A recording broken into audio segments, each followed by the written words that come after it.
Hello everyone, Dr. Van Merkel here.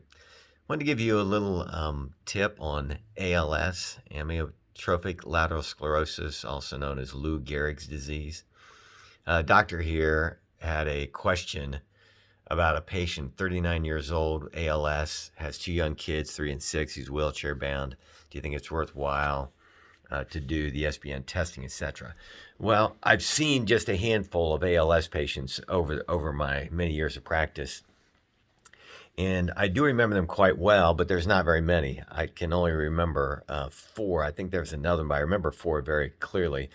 My first one was many years ago. My best friend's mother came down with ALS when she was in her 60s. By the time they got her in to see me, she was in a wheelchair, had problems with speaking, so she wore that mouth guard so she wouldn't swallow her tongue. We did her thing, and she improved, got back to walking and speaking, doing very well. But after about a year and 2 or 3 months, she started deteriorating. And by 18 months, she had passed away. The family was very grateful, very appreciative that they'd had more time with their mother. The second one is a 65-year-old, very advanced. We did the testing, but he died before we even did the report of findings. So there you go. We had another one, a 30-year-old truck driver, male. And he drank 12 cans of Mountain Dew a day to stay awake and smoked 2 packs a day. And I told him, if we're even going to work, you gotta change your diet and change all that. Well, he refused, so I'm sure it was terminal. The fourth one is the most interesting. This is a 45-year-old male diagnosed for 2 months, and he was still walking, though with a walker. But he was progressively getting worse, obviously. So we did all of our testing like we do on everybody. We did the complete blood test.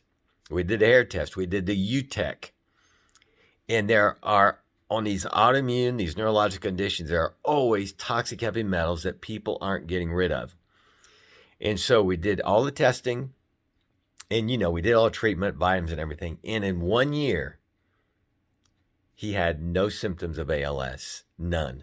Back to walking, doing everything, working, no longer used a walker or any signs of ALS whatsoever. So he goes back to his medical doctor. You know what the medical doctor told him?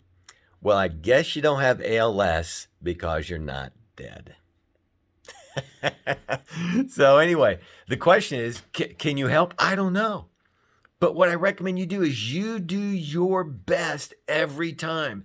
You give your patients the best that you can and give them every opportunity to get well, because medicine has nothing for them. All they do is try and reduce these symptoms, but you are getting to the cause of the problem and you're helping the body try to get healthy enough to slow this thing down and maybe reverse it, which is what we did. Pretty amazing. But I guarantee you, I don't care what you try to do. If they've got heavy metals, lead, mercury, copper, whatever, they're not going to get better.